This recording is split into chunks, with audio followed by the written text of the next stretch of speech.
Mr. Clay. Thank you, Mr. Chairman, and thank you, Chairman Bernanke, for coming today. You have stated... would the gentleman speak directly into that microphone? Thank you. You have stated that the Fed acted appropriately regarding issues of public disclosure. You have further stated that neither you nor any member of the Federal Reserve ever directed, instructed, or advised Bank of America to withhold from public disclosure any information relating to Merrill Lynch, including the losses, the compensation packages or bonuses. And I can believe that, and I have found you to be a person of integrity and of the highest degree. Retrospectively, looking at the developments that occurred with the whole saga of B of A, Merrill Lynch, and the Department of Treasury, and looking at the losses investors, both institutional and individuals, absorbed, do you feel that you had some responsibility to disclose some of this information that you knew was being withheld? No, the information about the losses was the responsibility of Bank of America to disclose, and it was up to them with their counsel to determine when that was appropriate. We were required, we the government were required to disclose the terms of the deal within a week after it was consummated, and we did that. At what point does the welfare of the investor become as important as the institution invested in? The welfare of the investor is very important, and my concern was that the system would collapse, that Bank of America would collapse, which would hardly be a good thing for the investors. And that was your responsibility then? My responsibility is to protect the overall financial system, but I have to do that within the boundaries of supervisory practice and law. And at what point should you disclose information to the public?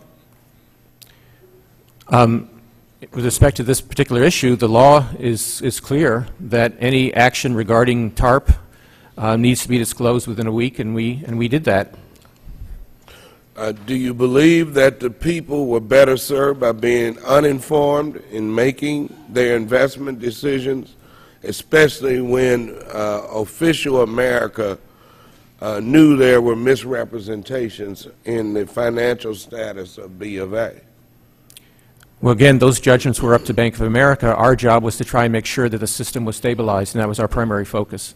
Mr. Chairman, why did you think it was necessary for B of A to acquire Merrill Lynch when Lehman had been allowed to fail? What was the thinking of saving AIG, Merrill, and Citigroup when these companies had failed to adequately perform and uphold their fiduciary responsibilities to its stockholders?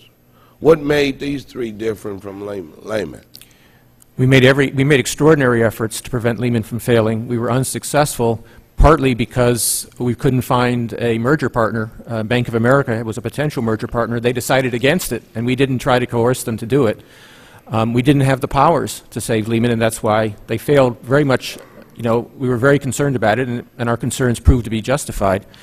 With respect to the other cases, we did everything we could to avoid a systemic failure because of the risk to the financial system. AIG, as I mentioned earlier, was possible to address because the large insurance company provided collateral for a loan that would allow us to provide liquidity to the financial products division, which was the source of the problem. After the Congress passed the TARP legislation, it was then much more direct and easy to address these problems. If we'd had the TARP money in September, we might have been able to address the Lehman problem. Was it really necessary to salvage AIG? I mean, I heard your explanation, but I do believe so. They failed. They failed their own investors.